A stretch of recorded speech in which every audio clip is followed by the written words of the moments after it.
Guys, welcome back to the another video of our channel. मैं आपकी friend Shreya, आपका सभी का स्वागत है जीकेएस चैनल पर।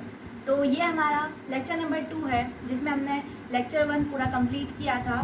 किसके साथ हमने चैप्टर नंबर 1, जो कि हम मॉड्यूल नंबर 1 भी कह सकते हैं, ऑर्डिनरी डिफरेंशियल इक्वेशन पार्ट 1 का टॉपिक नंबर फर्स्ट का part A, Leibniz linear differential equation, ये हमने फर्स्ट वाले लेक्चर में कंप्लीट किया था। उस लेक्चर में मैंने आपको कुछ 3 to 4 प्रैक्टिस क्वेश्चंस करवाए थे और 2 to 3 क्वेश्चंस मैंने आपको होमवर्क में भी दिए थे। तो आई होप आपने उन क्वेश्चंस को ज़रूर प्रैक्टिस किया होगा। ये जो वीडियो होने वाली है वो उन क्वेश्चंस के सॉल्यूशन पर बेस्ड है कि उनका आंसर क्या आएगा। तो आपने अगर वो सॉल्यूशन किए हो तो आप मैच कर सकते हैं कि आपके आंसर सही आए या नहीं। और अगर आपने अभी तक वो क्वेश्चन सॉल्व नहीं किए हैं तो फटाफट से पेन उठाइए और अपनी कॉपी में सॉल्व कर लीजिए। तो ये हमारा लेक्चर नंबर 2 है, लेकिन स्टार्ट करने से पहले हम एक क्विक रिवीजन कर लेते हैं कि हमने चैप्टर नंबर 1 का जो टॉपिक 1 का इंट्रोडक्शन पढ़ा था लेक्चर नंबर 1 में, उसमें हमने क्या क्या देखा था। तो ये 10 मिनट का कुछ रिकैप दूंगी मैं, मतलब रिवीजन करवाऊंगी लेक्चर नंबर 1 का, ताकि आपको चीज़ें रिमाइंड रहे। आगे आगे बढ़ने के साथ साथ आपको पीछे की भी चीज़ें रिमाइंड रहे। तो अगर आपने रिसेंटली वीडियो देखी और आपको ऐसा लग रहा है कि आपका वो चीज़ क्लियर है, आपको रिवीजन करने की नीड नहीं है, तो आप इसको आगे बढ़ा सकते हैं। वरना मैं चाहूँगी कि आप ये 10 मिनट की रिवीजन वीडियो देखें ताकि आपको और क्लैरिटी आ जाए। बहुत शॉर्ट में अपन कवर करेंगे। So let's start our quick revision of the lecture number 1। तो हमने लेक्चर नंबर 1 में सबसे पहले मॉड्यूल 1 देखा था, ऑर्डिनरी डिफरेंशियल इक्वेशन पार्ट 1 की क्या क्या टॉपिक्स हमें पढ़ने हैं। फिर हमने स्टार्ट किया था टॉपिक 1, जो कि था differential equation of first order and first degree का इंट्रोडक्शन, जिसमें हमने देखा था कि आखिर उसका जो नाम है वो क्या कह रहा है। तो हमने सबसे पहले देखा था कि डिफरेंशियल इक्वेशन क्या होती है। इसके लिए हमने समझा था कि एक वेरिएबल है, dependent variable, let's say y, जो कि डिपेंड कर रहा है किसी अनदर वेरिएबल पे, लेटस से x। हमने यही सपोज किया था क्योंकि अधिकतर जो हमारे क्वेश्चंस हैं हमारी बुक वगैरह में वो y और x की फॉर्म में, तो हमने y और x की फॉर्म में वो एज्यूम किया था। तो y हो गया डिपेंडेंट वेरिएबल और x हो गया इंडिपेंडेंट वेरिएबल। लेट जैसे एग्जांपल लें, y is equals to x plus 2। तो अब जैसे जैसे x की वैल्यू चेंज होगी वैसे वैसे y की वैल्यू चेंज होगी। मतलब y is a function of x। अगर मैंने x की वैल्यू 1 रखी तो y की वैल्यू कितनी हुई? 3, 2 + 1 3। अगर मैं और चेंज करूँ, x को अगर मैं 2 रख दूँ तो y की वैल्यू कितनी हो जाएगी? 4। मतलब जैसे जैसे x चेंज हो रहा है y भी चेंज हो रहा है, मतलब y डिपेंड कर रहा है x की वैल्यू पर। तो ये हुआ डिपेंडेंट वेरिएबल, ये हुआ इंडिपेंडेंट वेरिएबल। और इन शॉर्ट अगर हम कहें तो y is a function of x। इसे हम इस तरीके से बुलाएंगे। अब जब हम इस y को डिफ्रेंशिएट करेंगे विथ रिस्पेक्ट टू x, मतलब जो कि उसका इंडिपेंडेंट वेरिएबल है, मतलब y जिस वेरिएबल के ऊपर डिपेंड कर रहा है उसी वेरिएबल के रिस्पेक्ट अगर हम उसे डिफ्रेंशिएट करेंगे तो वो होता है dy/dx। तो dy/dx ये हमारे रहते हैं first order derivative of y with respect to x, जो कि होता है हमारा dy/dx। इसे हम कहते हैं first order derivative of y with respect to x। ऐसे जब हम इस टर्म को बार बार डिफ्रेंशिएट और करते जाएंगे तो ये टर्म्स आती जाएगी। ये कहाँ तक जा सकती है? n times. आप जितने टाइम से डिफ्रेंशिएट करना चाहो वैसे। अब इस चीज़ को हम ऐसे भी लिख सकते हैं y1 y2 y3 yn तक लिख सकते हैं, y dash y double dash y triple dash y n dash. मतलब आपको जितने टाइम डिफरेंशियल करना है उतने टाइम यहाँ पर डैश लगा दीजिए। अब ये जो है dy/dx d2y/dx², इसे हम कहते हैं first order derivative of y with respect to x, second order derivative, third order derivative, और इसे हम कहते हैं एन ऑर्डर डेरिवेटिव। अब ये जो बच्चों सारी चीज़ होती है इसे हम कहते हैं डिफरेंशियल कोएफिशिएंट। उसके बाद हमने डिस्कस किया था डिफरेंशियल इक्वेशन आखिर होती क्या है। डिफरेंशियल इक्वेशन हमने एक शॉर्ट डेफिनेशन में देखी थी कि ऐसी इक्वेशन जिसके अंदर एक डिपेंडेंट वेरिएबल सपोज करते हैं y और एक इंडिपेंडेंट वेरिएबल x के साथ साथ डिफरेंशियल कोएफिशिएंट भी प्रेजेंट हो। जैसे कि ये उस इक्वेशन को हम कहते हैं डिफरेंशियल इक्वेशन। उसके बाद हमने देखा था order and degree of differential equation. तो डिफरेंशियल इक्वेशन का ऑर्डर वही होगा जो इक्वेशन में हाईएस्ट ऑर्डर डेरिवेटिव प्रेजेंट होगा। मतलब अगर किसी डिफरेंशियल इक्वेशन में हाईएस्ट ऑर्डर डेरिवेटिव 2 का प्रेजेंट है, मतलब सेकेंड ऑर्डर डेरिवेटिव प्रेजेंट है, तो उस डिफरेंशियल इक्वेशन का ऑर्डर भी 2 ही हो जाएगा।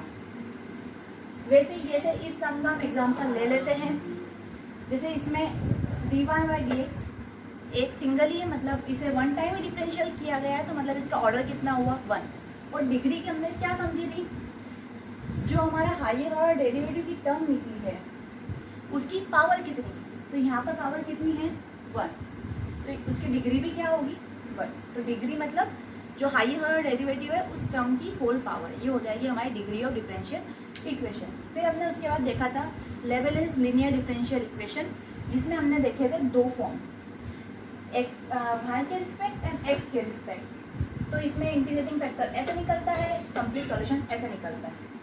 इसमें इंटीग्रेटिंग फैक्टर इस फॉर्म में निकलता है, कंप्लीट सॉल्यूशन इस फॉर्म में निकलता है। तो ये था हमारा क्विक रिवीजन।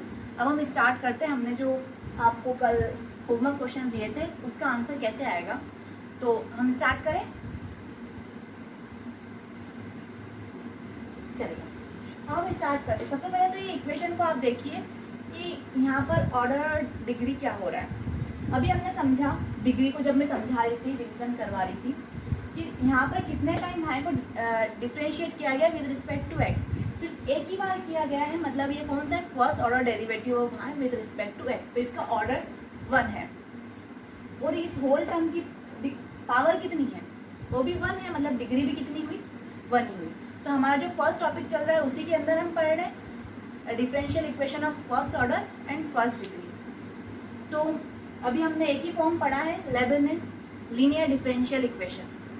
तो अब आपको अभी तो फिलहाल आपको उसी मेथड से सॉल्व करना है। फिर जब हम दूसरी फॉर्म ऑफ इक्वेशंस पढ़ेंगे तो उसके बाद धीरे धीरे आपके डाउट्स क्लियर होते जाएंगे कि आप कैसे आइडेंटिफाई करो कि ये कौन से फॉर्म की इक्वेशन है।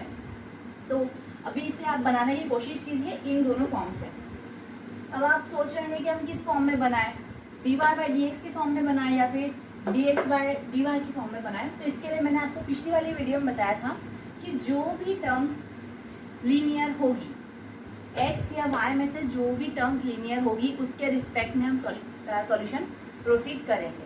अब जैसे यहाँ पर सिर्फ y ही वेरिएबल ऐसा है जो कि लीनियर फॉर्म में, x तो क्वाड्रेटिक फॉर्म में हो गया, मतलब पावर 2 हो गई है, तो हम ये वाले फॉर्म में इस इक्वेशन को कभी भी कन्वर्ट नहीं कर पाएंगे।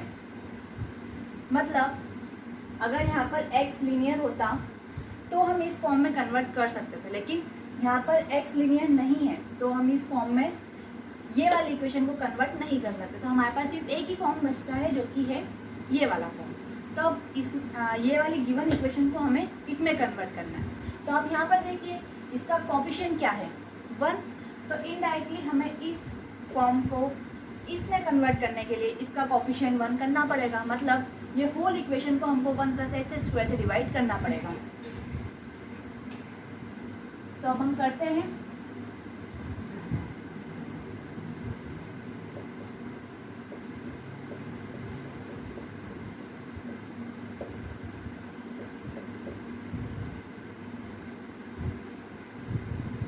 तो अब ये वाली इक्वेशन कुछ हद तक इस वाले टर्म तक देखने लग गई है। तो अब हमें क्या आइडेंटिफाई करना है, जो हमारी सेकेंड प्रोसेस रहती है उसमें अब हम क्या करते हैं, P एंड Q को आइडेंटिफाई करते हैं कि P और Q क्या है। P और Q यहाँ पर x के फंक्शन होते हैं, आपको मैंने पिछली वाली वीडियो में बताया था। तो यहाँ पर x और x के फंक्शन हमें आइडेंटिफाई करना है जो कि यहाँ पर और यहाँ पर प्रेजेंट है। तो यहाँ पर हमें P क्लियरली दिख रहा है, क्या है वो 2x/1 + x²। और Q क्या आ रहा है यहाँ पर, ये वाली पूरी टर्म 4x² / 1 + x²। अब मैंने आपको पिछली वाली वीडियो में बताया था कि P एंड Q आइडेंटिफाई करने के बाद हमें क्या प्रोसेस करनी रहती है, इंटीग्रेटिंग फैक्टर निकालने के लिए। अब ये वाले फॉर्म के लिए हमें इंटीग्रेटिंग फैक्टर कैसे निकालना है, e⁻∫ P। तो यहाँ पे इंटीग्रेटिंग फैक्टर हम निकालते हैं। यहाँ पे P की वैल्यू हम पुट अप करेंगे।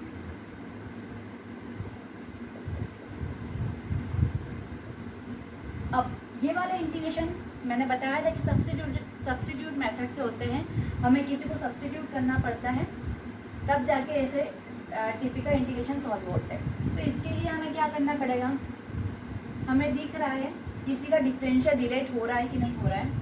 तो अगर मैं इसे यहाँ पर सपोज कर लूँ टी से, और ये आपको सपोज वाली चीज़ें ना प्रैक्टिस से ही आएगी। आप जितने ज़्यादा इंटीग्रेशन के सपोज वाले क्वेश्चन करोगे, मतलब जहाँ पर आपको एज्यूम करना पड़ रहा है कि सब्स्टिट्यूट मेथड से इंटीग्रेट होगा, तो आपको ज़्यादा प्रैक्टिस करनी पड़ेगी, तब जाके आपको एक्सपीरियंस से पता चल जाएगा कि किसको कहाँ किससे सब्स्टिट्यूट किया जाए। तो अगर मैं इसको टी सपोज करती हूँ, तो इसका डिफ्रेंशिएशन जब मैं बोथ साइड डिफ्रेंशिएट करूँगी विद रिस्पेक्ट टू एक्स, तो क्या होगा, इसका डिफ्रेंशिएशन 0, इसका डिफ्रेंशिएशन 2x, और इसका डिफ्रेंशिएशन x के रिस्पेक्ट क्या हो जाएगा, dt/dx। हम सब्स्टिट्यूट इसीलिए करते हैं क्योंकि डिफ्रेंशिएशन और इंटीग्रेशन दोनों एक दूसरे की इनवर्स प्रोसेस है। तो अब ये 0 तो हट गया, ये 2x, और ये मैंने dx को इधर पहुंचा दिया, तो ये क्या हो गया, 2x dx = dt। मतलब मैं 2x dx वाली टर्म को dt से रिप्लेस कर सकती हूँ। क्या आपको 2x dx इस टर्म में दिख रहा है? हाँ दिख रहा है। तो अब मैं इसको रिप्लेस कर देती हूँ, किससे, dt से। तो ये हो गया e⁻, यहाँ आ गया dt। अब इसको मैंने क्या सपोज किया था, t सपोज किया था, तो मैंने यहाँ लिख दिया t। अब ये इंटीग्रेशन हो सकता है, इसका इंटीग्रेशन हमें आता है। इसका इंटीग्रेशन क्या होता है, 1/t। जैसे हम 1/x का इंटीग्रेशन करते थे, तो यहाँ पे बस वेरिएबल चेंज हो गया, x की जगह पर t आ गया, तो 1/t का इंटीग्रेशन क्या हो जाएगा, log t। अब हमें पता है कि ये दोनों फंक्शन कैसे होते हैं, कन्वर्सिबल होते हैं, तो e से log कैंसिल हो जाता है, बचा क्या, सिर्फ ये हट जाएगा, बचा क्या, सिर्फ t। t को हमने क्या सपोज किया था, 1 + x²। तो हमारे पास इंटीग्रेटिंग फैक्टर क्या आ गया, 1 + x²। अब इंटीग्रेटिंग फैक्टर हमारा निकल गया। इसके बाद हमारा कंप्लीट सॉल्यूशन क्या होता है, y × if = integration of q × if dx + c, where c is the constant। तो हमारा if निकल गया है, तो हम कंप्लीट सॉल्यूशन में कैसे ले ली, बस फॉर्मूला पुट अप करो और आंसर निकाल लो। y × 1 + x² = q का इंटीग्रेशन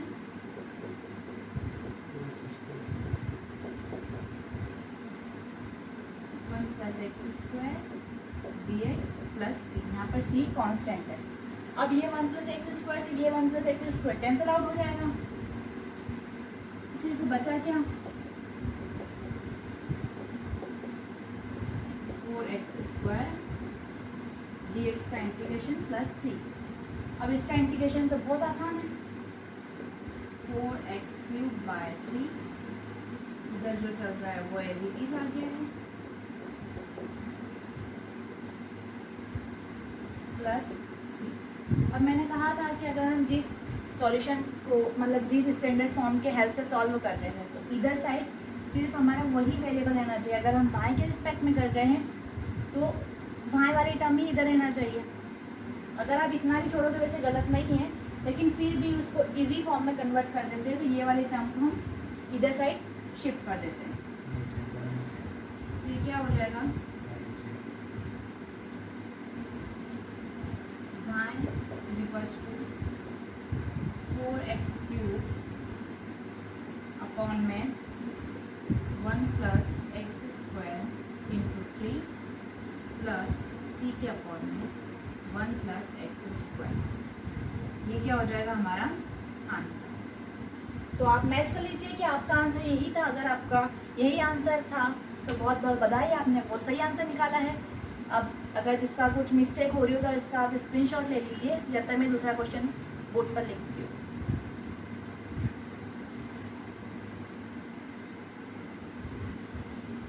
हाँ, तो ये रहा हमारा क्वेश्चन नंबर 2 जो कि मैंने आपको होमवर्क में दिया था।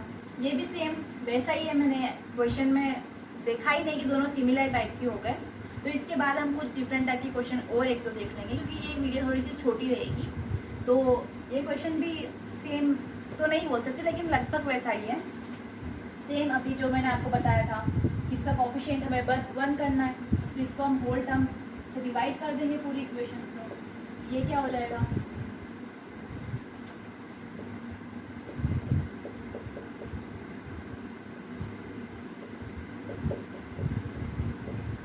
अब ये वाली इक्वेशन इस फॉर्म की बन चुकी है। तो इसमें हम इंटीग्रेटिंग फैक्टर जस्ट अभी हमने निकाला था, तो मैं डायरेक्ट लिख सकती हूँ क्या? अगर आपको इसका सॉल्यूशन वापस देखना है तो आप इसके प्रीवियस क्वेश्चन में देख लीजिए। तो इसका IF निकलेगा 1 + x²। तो अब कंप्लीट सॉल्यूशन के लिए हमें P एंड Q तो हमको अब ज़रूरत है ही नहीं, क्योंकि हम पिछले क्वेश्चन में देख चुके हैं। यहाँ पे Q देख लीजिए, Q की वैल्यू है cos x, क्योंकि P की वैल्यू सेम वही है जिससे हमने IF निकाला है। तो अब कंप्लीट सॉल्यूशन हम देखते हैं। IF 1 + x² = integration of cos x। इसको भी हम 1 + x² से डिवाइड करेंगे, क्योंकि हमने होल इक्वेशन को किया है। cos x के अपॉन में 1 + x² × 1 + x² dx + c। तो अब ये टर्म वापस से कैंसिल आउट हो जाएगी। cos x का इंटीग्रेशन क्या होता है? sin x। और ये इधर साइड ही रहेगा। अब वापस से इधर साइड एक ही सिंगल टर्म लेना चाहिए, मतलब y की टर्म लेना चाहिए। ये वाले टर्म को हम इधर शिफ्ट कर देंगे। तो ये क्या हुआ? फाइनल आंसर क्या हो जाएगा हमारा?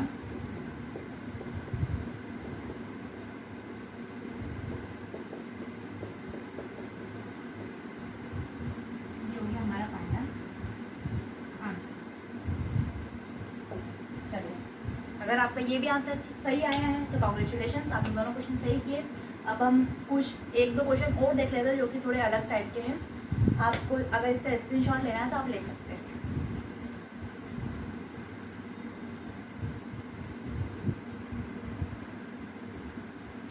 हे गाइस, आपने स्क्रीनशॉट ले लिया होगा। So we are back with the other question.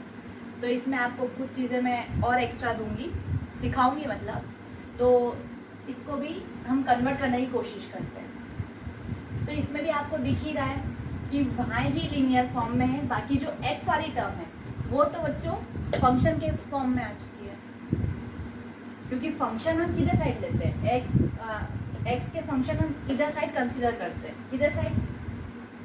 इधर side. P and Q are x के फंक्शन, तो इधर साइड x के फंक्शन आना चाहिए। x के फंक्शन को कभी आपने देखा है कि हम dy/dx के फॉर्म में या फिर dx/dy के फॉर्म में कन्वर्ट कर सकते हैं? नहीं कर सकते। तो अभी से हम फर्दर सॉल्व करते हैं इसको इस टर्म के रूप में कन्वर्ट करने की। तो इसके लिए हम क्या करेंगे? इस टर्म से होल इक्वेशन को डिवाइड कर देंगे। तो ये क्या होगी?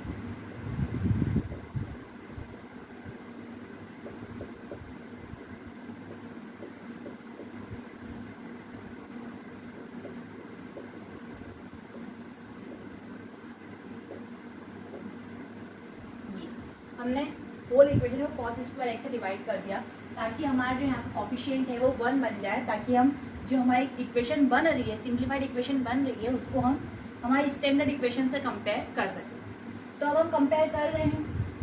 अब इसको हम और सिंप्लीफाई कर सकते हैं क्या 1/cos² x को? तो हाँ, हम कर सकते हैं, क्योंकि हमें पता है cos x = क्या होता है? 1/sec x। इतना आपने ट्रिग्नोमेट्री में पढ़ा होगा। तो 1/cos² x को हम क्या लिख सकते हैं? 1/sec² x। तो 1/sec² x को हम cos² x पुट कर सकते हैं। तो अब हम यहाँ पे हम पुट करते हैं sec² x y = ये टर्म भी sec² x हो जाएगी 10x। अब देखो, अब आप एक बार और सोच रहे हैं कि इसको x के फॉर्म में कन्वर्ट हम क्यों नहीं कर सकते थे? क्योंकि x के फॉर्म में हमें फंक्शंस गिवन थे। x के फॉर्म में हमें फंक्शन गिवन थे, और x के फॉर्म के फंक्शन हमें किस फॉर्म में दिए रहते हैं? इस वाले स्टैंडर्ड फॉर्म में दिए रहते हैं, जो हम y के लिए करते हैं। इस फॉर्म में हमें x के इक्वेशन x के फॉर्म में, मतलब x के फॉर्म में हमें जो फंक्शन दिए रहते हैं वो इस वाली इक्वेशन में रहते हैं, जिसमें हम x के रिस्पेक्ट डिफरेंशिएट करते हैं और y के लिए हम सॉल्व करते हैं। और ये वाली जो dx/dy के फॉर्म में है, इसमें जो फंक्शंस गिवन रहते हैं वो y के फॉर्म में रहते हैं। तो ये भी चीज़ आपकी क्लियर यहीं से हो गई है कि आपको फंक्शन से पहचानना है। अगर फंक्शन x के फॉर्म में प्रेजेंट है तो आपको ये वाले फॉर्म में कन्वर्ट करना है, वरना अगर फंक्शन y के फॉर्म में प्रेजेंट है तो आपको ये वाले इक्वेशन में कन्वर्ट करना है। ठीक है, हमने यहाँ कर लिया। अब हम क्या करते हैं? Next process P and Q को आइडेंटिफाई करना। P क्या आ रहा है यहाँ पर? सेक स्क्वायर एक्स, तो इंटीग्रेटिंग फैक्टर क्या निकलेगा, e to the power sec square x dx। अब सेक स्क्वायर एक्स का इंटीग्रेशन क्या होता है, याद करो सोचो, बताना, मैं लिख देती हूँ जब तक, पॉज करके सोचना। e टू द पावर इसका इंटीग्रेशन होता है log 10x। अब e और log कैंसिल आउट हो जाते हैं एक दूसरे से, तो हमारे पास फाइनली क्या आ गया, e to the power 10x। e to the power 10x से हटके सिर्फ हमारे पास आ गया 10x, क्योंकि e और log कैंसिल आउट हो जाते हैं। हमारा इंटीग्रेटिंग फैक्टर आ गया ये, q क्या है यहाँ पर, सेक स्क्वायर एक्स 10x। तब हम करते हैं आगे की कंप्लीट सॉल्यूशन का फॉर्मूला लिखते हैं, y into 10x is equals to integration of q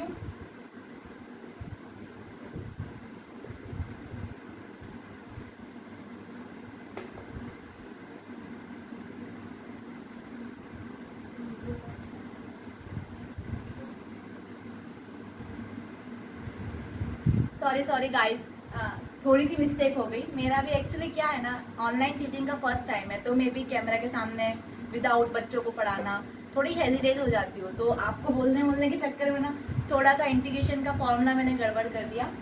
sec square x का इंटीग्रेशन होता है 10x, तो ये जो निकलेगा हमारा इंटीग्रेटिंग फैक्टर ये निकलेगा। और आप ऐसा मत बोला, मैंने आपको पहले ही दिन क्लियर किया था कि मैं आपकी फ्रेंड हूँ, तो फ्रेंड्स वगैरह में तो इतना तो चलता है यार, थोड़ी सी मिस्टेक एडजस्ट कर लेना, चलिए कर लेना ना। हम आगे सॉल्व करते हैं। तो सेक स्क्वायर एक्स का इंटीग्रेशन क्या हो गया 10x, तो इंटीग्रेटिंग फैक्टर क्या निकल गया हमारा e to the power 10x। और q फंक्शन हमने क्या निकाला था, सेक स्क्वायर एक्स 10x। तो अब हम आगे की प्रोसेस करते हैं कंप्लीट सॉल्यूशन के लिए। तो ये हो जाएगा y into e to the power 10x is equals to integration of e to the power 10x into sec square x 10x। इसको मैं रब कर देती हूँ क्योंकि थोड़ा सा आपको सब्स्टिट्यूशन मेथड के बारे में समझाना है।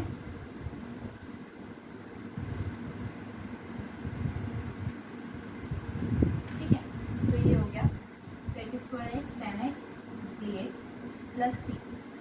अब यहाँ पे वापस से सब्स्टिट्यूशन मेथड लगेगी, लेकिन मैं बता रही हूँ क्योंकि मुझे थोड़ा सा एक्सपीरियंस है कि कैसे क्या सब्स्टिट्यूशन प्रोसेस होती है। तो लेकिन अब आप सोच रहे हैं क्या श्रेया बार बार सब्स्टिट्यूशन लगा के रखा है, हमको कैसे पता चलेगा। तो इसके लिए आप थोड़ा सा पहले आप सोचिए कि क्या आप इस टर्म को इंटीग्रेट कर सकते हैं with respect to x. Pause करके थोड़ा सा सोचिए, क्या आप कर सकते हैं। आई होप आपने सोचा होगा। तो आपको क्या डिफिकल्टी है इस पूरी टर्म में, आपको क्या चीज़ सी लग रही है कि आप तो इंटीग्रेशन नहीं कर पा रहे हो। हमें इस चीज़ का इंटीग्रेशन करना आता है, इस चीज़ का इंटीग्रेशन करना आता है, हमें एक्सपोनेंशियल फंक्शन का भी इंटीग्रेशन करना आता है। तो आपको क्या दिक्कत आ रही है, आपने सोचा आपको क्या डिफिकल्टी दे रहा है। आपको डिफिकल्टी ये चीज़ दे रही है कि यहाँ पर एक्सपोनेंशियल की भी पावर में एक फंक्शन आ गया, मतलब एक्सपोनेंशियल फंक्शन की भी पावर में एक फंक्शन आ चुका है 10x। आपने देखा होगा, आपने अधिकतर exponential function e to the power x, e to the power, यहाँ पे कोई भी वेरिएबल आ सकता है, इसी टर्म में आपने एक्सपोनेंशियल फंक्शन देखे होंगे। तो इनडायरेक्टली आपको इंटीग्रेशन में प्रॉब्लम कौन दे रहा है, एक ये वाली टर्म दे रही है। तो इसीलिए इंटीग्रेशन की कॉम्प्लेक्सिटी को रिड्यूस करने के लिए हम मेथड यूज़ करते हैं, जो कि है सब्स्टिट्यूशन मेथड। इसके अंदर हम क्या करते हैं, जो हमें कॉम्प्लेक्सिटी प्रोवाइड कर रही है हमारे इंटीग्रेशन में, उसे हम सब्स्टिट्यूट करने की कोशिश करते हैं ताकि जो हमारा इंटीग्रेशन है वो बेसिक रूल्स पर आ जाए और हम इजीली सॉल्व कर सकें। तो इसके लिए हम ऐसी टर्म को सब्स्टिट्यूट करते हैं जिसकी हेल्प से एक जिसके रिस्पेक्ट में हम इंटीग्रेशन कर रहे हैं वो वाली टर्म और कोई सी एक्स्ट्रा टर्म भी सब्स्टिट्यूट हो जाए और हमारा जो इंटीग्रेशन का टर्म बनी है वो सिंप्लीफाई हो जाए। तब आप सोच रहे होंगे कि हमें तो दिक्कत यही दे रही है, इसे ही हटा दो। तो हम एक एक करके ट्राई करते हैं, तो आपको इससे पता चलेगा कि हमें कौन सी टर्म एक सब्स्टिट्यूट करने के लिए प्रॉपर रहेगी। तो चलो आपके कहने पर मैंने इसे सब्स्टिट्यूट कर लिया कि e to the power 10x is equals to t। अब आपको सब्स्टिट्यूट भी जब आप करोगे तो इस बेसिस पे करना है कि उसका डिफ्रेंशिएशन करें, तो उसका डिफ्रेंशिएशन में ऐसी टर्म्स आए कि वो इन टर्म्स जो हमारा इंटीग्रेशन बन रहा है, इंटीग्रेशन की जो हमको टर्म दी हुई है उसको सॉल्व करना है, तो जब आप इसका डिफ्रेंशिएशन करो तो ये टर्म्स उसमें से मेल खाए ताकि आप वो सब्स्टिट्यूट कर पाओ। तो चलिए ठीक है, आपके कहने पे मैंने इसका एक्स के रिस्पेक्ट डिफ्रेंशिएशन किया। ये चेन रूल से होगा, इसका डिफ्रेंशिएशन होगा e to the power 10x as it is. 10x का डिफ्रेंशिएशन क्या होता है? sec square x। इसको रिस्पेक्ट में करेंगे तो क्या हो जाएगा? dt by dx। ठीक है, मैंने इसको वापस से इधर सब्स्टिट्यूट किया तो ये क्या हो गया? e to the power 10x sec square x dx equals to dt। तो अब आप बोलोगे कि हाँ श्रेया, हमारे आपने जो बताया था कि आप ऐसा डिफ्रेंशिएशन करो कि कुछ टर्म्स यहाँ से यहाँ मेल खाए और आपका ये वाला वेरिएबल जिसके रिस्पेक्ट में आपको डिफ्रेंशिएट इंटीग्रेशन करना है वो चेंज हो जाए किसी अनदर वेरिएबल में। तो हाँ, हमारा तो ये टर्म भी हो गई, हमको ये टर्म भी मिल गई, हमारा ये भी कन्वर्ट हो गया। तो आपका रिजल्टेंट क्या बन रहा है? Integration e 10x sec square x किसमें कन्वर्ट हो गया? dt में। ये एज इट इज रहा 10x dt। तो अब आप सोचो कि आपको हमेशा जो वेरिएबल का इंटीग्रेशन करना रहता है वो कैसे करना रहता है? अगर यहाँ सभी x की टर्म है तभी आप उसको x के रिस्पेक्ट इंटीग्रेट कर पाते हो। अब यहाँ देखिए, आपका जो फंक्शन है वो x का है, लेकिन आपको इंटीग्रेट करना है t के रिस्पेक्ट। ये पॉसिबल है क्या? तो ये तो कांस्टेंट ही टर्म हो जाएगी। मतलब आपने जो सब्स्टिट्यूट करने का सोचा था वो गलत है। मतलब आप इसको सब्स्टिट्यूट करोगे तो ये कांस्टेंट ही बन जाएगा। तो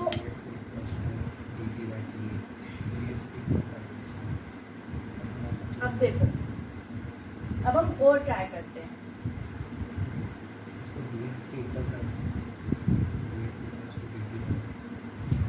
अब देखो, अगर आप सोचो कि मैं dx की जगह भी ये पुटअप करूं तो भी वही का वही बनेगा। dt के अपॉन में ये चीज़ आ जाएगी और ये चीज़ से ये चीज़ कैंसिल आउट हो जाएगी। अब चलते हैं कि अगर हम इस वाले वेरिएबल को, इस वाले फंक्शन को अगर t सपोज करें तो क्या होगा? चलिए अब हम वो भी देख लेते हैं।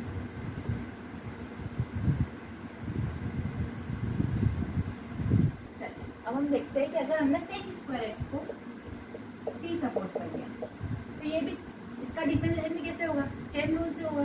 तो sec स्क्वायर x का पहले इंटीग्रेशन डिफरेंशिएशन होगा तो वो होगा 2 sec x।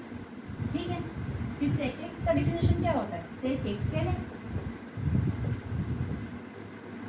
और यहाँ पर क्या होगा? t का इसके रिस्पेक्ट में dt बाय dx। अब ये क्या हो जाएगा? 2 sec square x tan x। इसको मैंने इधर शिफ्ट किया, ये dx हो जाएगा, ये dt हो जाएगा। तो अब देखो बच्चों, अब आप सोच रहे होंगे कि हाँ श्रेया, हमारी तो कंडीशन वापस सेटिस्फाई हो गई। आपने बोला था कि ये वाली टर्म और ये वाले टर्म में कुछ कॉमन होना चाहिए, तो हमारा तो sec स्क्वायर भी बन गया, tan x भी बन गया। अब इसको सब्स्टिट्यूट कर देते हम तो। लेकिन अब आप ये देखो कि अगर आप यहाँ ये जो है ये वाली पूरी टर्म क्या हो गई? sec स्क्वायर tan x, ये हमको पूरी टर्म यहाँ मिल गई। sec square x tan x dx is equals to dt। तो अब ये पूरी टर्म को मैं किससे सब्स्टिट्यूट कर सकती हूँ? dt से। अब मैंने अगर इसे सपोज कर लिया ऐसा, इसको कर दिया मैंने dt। तो अब वापस देखो, यहाँ पर जो हमारा फंक्शन है जिसको इंटीग्रेट करना है वो तो x के फॉर्म में रहा, हमें इंटीग्रेट किसके फॉर्म में करना है? t के फॉर्म में। तो ये फिर से गलत हो गया, ये तो वापस से कांस्टेंट ही बन जाएगा। तो यहाँ पे कॉम्प्लेक्सिटी तो रिड्यूस हो ही नहीं रही, आप इसे एज ए कांस्टेंट ट्रीट थोड़ी ना कर सकते हो।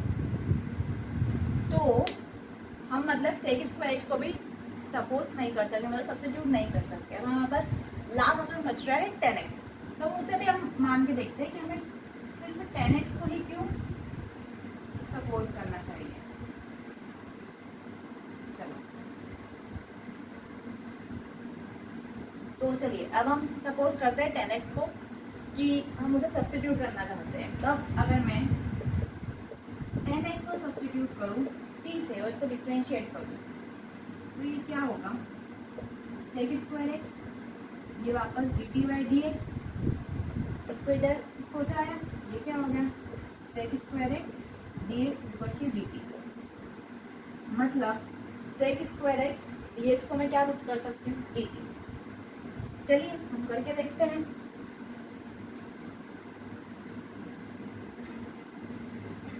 e to the power 10x को मैंने क्या सपोज किया है t, sec square x dx क्या बन चुका है dt, 10x को क्या सपोज किया है t, ये बन गया dt। मतलब यहाँ पर देखिए आपकी जो पूरी इंटीग्रेशन की टर्म है जो हमें इंटीग्रेट करना है वो एक ही वेरिएबल के फॉर्म में आ गई है। तो अब इसे इंटीग्रेट करना प्रॉपर सॉल्यूशन हमें देगा, क्योंकि अभी तक हमारा जो आ रहा था वो एक फंक्शन x के फॉर्म में आ रहा था और उसे इंटीग्रेट हम किसी अनदर वेरिएबल के फॉर्म में कर रहे थे, तो वो चीज़ रॉन्ग हो रही थी, उससे आंसर प्रॉपर नहीं आएगा। तो अब यहाँ पर आप इसको निकालने के लिए आप दो मेथड्स देख सकते हो कि आपने किस टाइप का फंक्शन देखा है आज तक और आपको कॉम्प्लेक्सिटी क्या क्या दे रहा है। अब यहाँ पर आपको कॉम्प्लेक्सिटी क्या दे रहा था, e टू द पावर में 10x दे रहा था, क्योंकि आपने इस टाइप के वेरिएबल मतलब एक्सपोनेंशियल फंक्शन तो आपने देखे हैं कि e टू द पावर में x है, e टू द पावर में y है, इस टाइप के आपने फंक्शंस देखे हैं, लेकिन आपने कभी देखा है कि e टू द पावर में भी एक फंक्शन आ जाए, नहीं देखा है। तो वही फंक्शन को क्यों ना हम t मान लें। तो आपको क्या है, इतना जो टाइम आप खर्च कर रहे हो कि किसको सपोज करे किसको सब्स्टिट्यूट करे, वो टाइम आपका बच जाएगा। जो आपको डिफिकल्टी दे रहा है इंटीग्रेशन प्रॉब्लम में उसे आप t सपोज करो। ऐसा नहीं कि पूरी टर्म को जो दे रहा है, जिस टाइप के फंक्शन आपने देखे, जिस फॉर्म में देखे, उससे चेंजेस आ रहे हैं। फॉर एग्जाम्पल आपने अभी तक साइन एक्स साइन वाई इस टाइप के फंक्शन देखे हैं, मतलब यहाँ पर ऐसे टाइप के फंक्शंस देखे। लेकिन अगर मैं यहाँ पर लिख दूँ साइन कॉस एक्स, तो यहाँ पर आपको डिफिकल्टी कौन दे रहा है, यहाँ पर क्या एक नया फंक्शन आ गया है, एक्स की जगह पर एक नया फंक्शन आ गया जो कि अपने आप में एक बड़ा फंक्शन हो गया, एक ट्रिग्नोमेट्रिक फंक्शन हो गया। तो ऐसी कंडीशन में आप क्या करोगे, किसको t मानोगे, डिफिकल्टी कौन दे रहा है, एंगल दे रहा है। यहाँ एंगल ऐसे होते थे, यहाँ एक खुद फंक्शन हो चुका है, तो अब आप t किसको सपोज करोगे, cos x को। तो यही आपकी ट्रिक हो सकती है, आप इसको डेली प्रैक्टिस क्वेश्चन करोगे तो आपकी एल्गोरिदम बन जाएंगे, आप भी फिर चुटकी और पहचान लोगे किसको सब्स्टिट्यूट करना चाहिए। बस इतना ध्यान रखना कि जब आप उसका डिफ्रेंशिएशन करो तो इसमें से कुछ टर्म कॉमन आ जाए, ताकि उसको आप इजीली सब्स्टिट्यूट कर पाओ dx के साथ, या फिर यहाँ पर जो भी आपको वेरिएबल के रिस्पेक्ट इंटीग्रेशन करना है उसके रिस्पेक्ट में।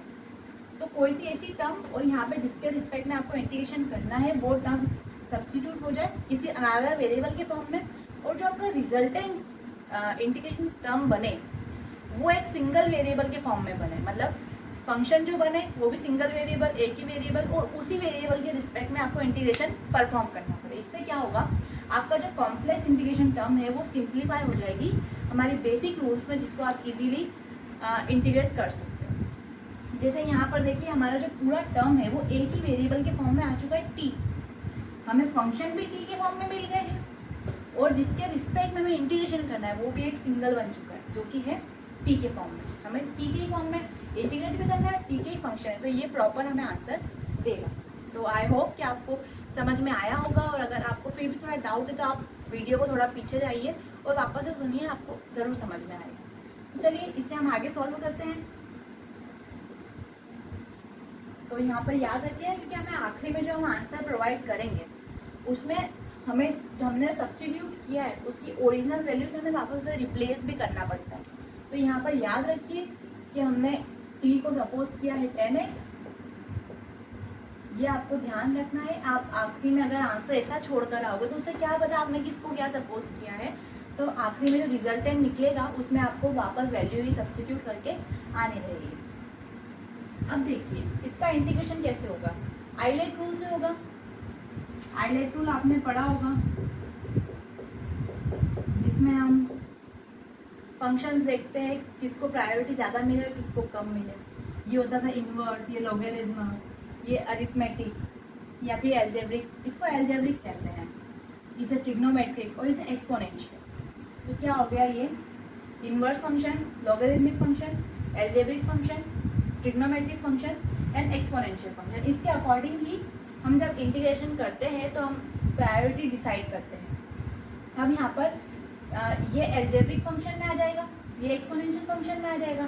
तब इसमें देखिए क्या पहले आ रहा है, ए पहले आ रहा है, मतलब एल्जेब्रिक फंक्शन की प्रायोरिटी एक्सपोनेंशियल फंक्शन ज़्यादा रहेगी, उसे हम फंक्शन 1 डालेंगे। तो इसका इंटीग्रेशन का फॉर्मूला आई होप आपको पता होगा, तो मैं थोड़ा डायरेक्ट कर रही हूँ।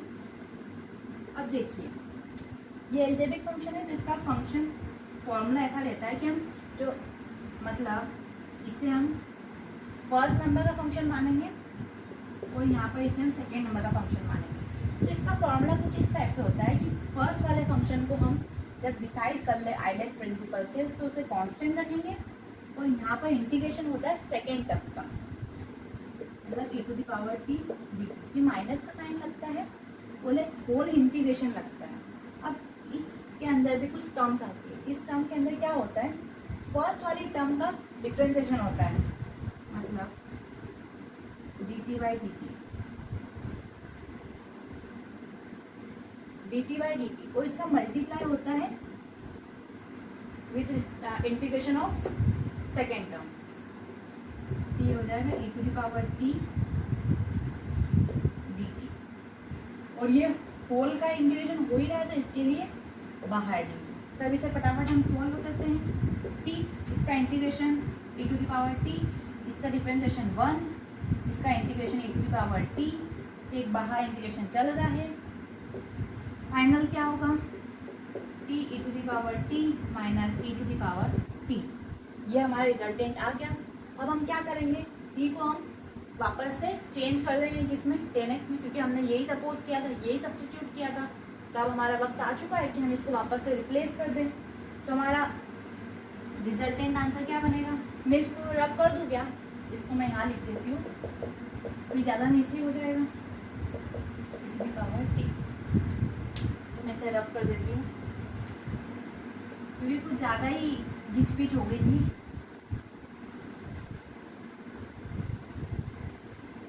तो ठीक है, ये हमारा रिजल्टेंट आंसर आया था। इसमें हम 10x को वापस से रिप्लेस कर देते हैं, तो हमारा आंसर क्या बनेगा, इसमें से e to the power t common निकाल लिया, मतलब e to the power 10x हमने कॉमन निकाल लिया। अंदर क्या बचा t माइनस 1, मतलब 10x माइनस 1 प्लस c। इधर क्या चल रहा था, y into e to the power 10x। अब वापस से वही इधर सिंगल टर्म रहना चाहिए जिसके रिस्पेक्ट की फॉर्म बनी है, यहाँ पर y के रिस्पेक्ट में, मतलब y वाला फॉर्म बना है हमारा। तो हम y वाली टर्म को इधर रहने देंगे, बाकी वाली टर्म्स को उधर शिफ्ट कर देंगे। तो y इधर रहा e to the power 10x, इसे डिवाइड करा तो e to the power 10x e to the power 10x cancel out, सिर्फ बचा क्या 10x माइनस 1 प्लस c के अपॉन में 10x, और यही हो गया आपका कंप्लीट सॉल्यूशन। ये हमारा कंप्लीट सॉल्यूशन हो गया। अब इसके बाद हम एक और क्वेश्चन देखते हैं जिसमें आपकी सब्स्टिट्यूशन मेथड और क्लियर होगी। अगर आप समझने की कोशिश कीजिए कैसे सब्स्टिट्यूट करें हम फंक्शंस को। तो चलिए एक और नेक्स्ट क्वेश्चन लेते हैं, और फिर लास्ट वाला क्वेश्चन रहेगा हमारा नेक्स्ट क्वेश्चन, मतलब जो हम नेक्स्ट क्वेश्चन करेंगे वो इस वीडियो का लास्ट क्वेश्चन रहेगा। आप फिर घर पे प्रैक्टिस करिएगा ज़्यादा से ज़्यादा क्वेश्चन। चलिए हाँ गाइस, तो ये रहा हमारा नेक्स्ट क्वेश्चन, इसमें भी थोड़ा सा सब्स्टिट्यूशन मेथड लगेगी। तो अब हम सॉल्व करते हैं। सबसे पहले इस क्वेश्चन को समझने की कोशिश कीजिए कैसे लेबनिज़ लीनियर डिफरेंशियल इक्वेशन फॉर्म है, कैसे कन्वर्ट करें। तो यहाँ देखो, वैसे तो इसमें dy बाई dx इसने डायरेक्ट दे दिया है, लेकिन फिर भी अगर वो आपको कंफ्यूज करने के लिए इसे यहाँ पूछा देता या फिर इसे यहाँ पूछा देता तो आप कंफ्यूज हो जाता कि किसके फॉर्म में हम बनाए। अगर सपोज कीजिए आपको वो दे देता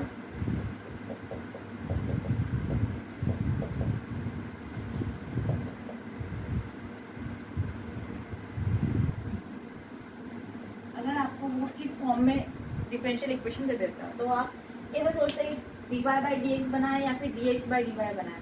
तो इसके लिए आप देखिए कि जो हमारे डिफरेंशियल इक्वेशन में फंक्शंस गिवन है वो किस वेरिएबल के रिस्पेक्ट में। यहाँ पर sin x cos x के फंक्शन है, क्योंकि sin x है और cos भी x है, मतलब ये दोनों फंक्शन x के फंक्शन से। तो हमारा जब अगर हमारे फंक्शन ही x के रिस्पेक्ट में है तो डिफ्रेंशिएशन भी किसके रिस्पेक्ट में होगा, x के रिस्पेक्ट में हमारा डिफ्रेंशिएशन होगा। मतलब जो हमारी स्टैंडर्ड इक्वेशन बनेगी जिससे हम कंपेयर करेंगे वो कौन सी वाली होगी, y वाली, मतलब y के रिस्पेक्ट वाली होगी। तो ऐसी कंडीशन में अगर आपको थोड़ा कंफ्यूज करने के लिए वो दे दें पेपर में, तो आप ध्यान रखना कि जिस टाइप के फंक्शन है, मतलब जिस वेरिएबल के फंक्शन है उसी के रिस्पेक्ट डिफ्रेंशिएशन होता है। अगर जैसे x के फंक्शन है तो dx के रिस्पेक्ट ही डिफ्रेंशिएशन होगा, और जो हमारी इक्वेशन बनेगी वो ये वाली, मतलब y के रिस्पेक्ट वाली बनेगी। तो अब चलिए अब हम इसे फर्दर सॉल्व करते हैं। अब यहाँ पर देखिए सिंगल टर्म उसने बनाकर दे दी है, यहाँ प्लस का साइन है तो हम इसे बांट सकते हैं, इधर वाले टर्म को भी हम दे सकते हैं, ये वाला डिनोमिनेटर, और इधर वाले टर्म को भी दे सकते हैं। तो चलिए अब हम देते हैं, ये हो गया।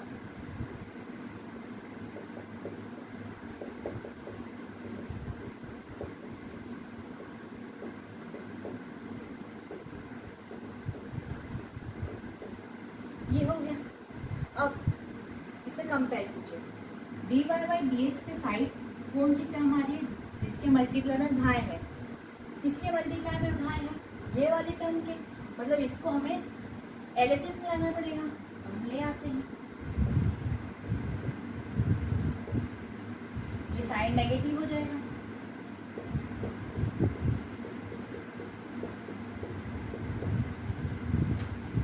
Is equals to x sin x,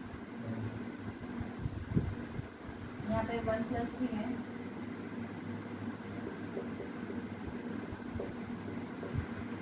ठीक है, ये हो गया। अब हमारी नेक्स्ट स्टेज क्या रहती है, P एंड Q को आइडेंटिफाई करना। अब यहाँ P एंड Q क्या निकलता है,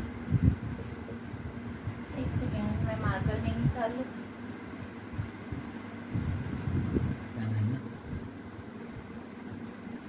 हाँ गाइस, तो मैंने मार्कर में इंक डाल ली, थोड़ा लाइट चलने लग गया था यहाँ पर। चलिए तो हम फर्दर सॉल्व करते हैं। तो ये इधर आ गया, हम ये निकाल रहे थे, इंटीग्रेटिंग फैक्टर निकालते हैं अब हम।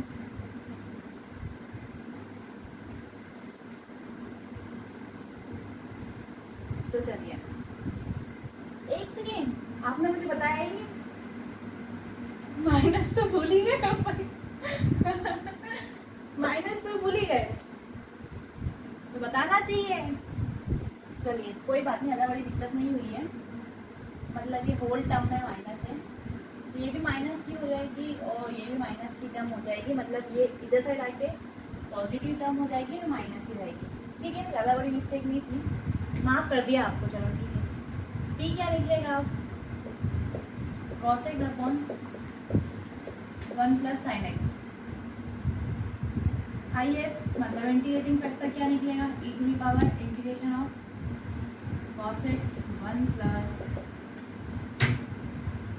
Sign x dx। अब इधर वही हो रहा है, क्या डायरेक्टली इसका इंटीग्रेशन करना पॉसिबल हो रहा है, नहीं हो रहा है, मतलब किसी चीज़ को हमें सब्स्टिट्यूट करना पड़ेगा। अब इसे क्या सब्स्टिट्यूट करें कि हमारा dx के साथ कोई सी एक टर्म सपोर्ट हट जाए। यहाँ पे आपको दो ही फंक्शन मिल रहे हैं, cos x मिल रहा है, sin x मिल रहा है। अगर आप cos x को सपोज करोगे तो उसका डिफरेंशिएशन होता है माइनस साइन एक्स, तो ये माइनस साइन एक्स की टर्म तो हट ही नहीं पाएगी क्योंकि यहाँ तो 1 प्लस साइन एक्स है। लेकिन अगर यहाँ पर हम 1 प्लस साइन एक्स को t सपोज कर लें, मतलब 1 प्लस साइन एक्स को मैं t सपोज कर लूँ, तो 1 का डिफरेंशिएशन तो 0, साइन एक्स का डिफरेंशिएशन क्या होगा cos x, और ये क्या हो जाएगा dt बाय dx।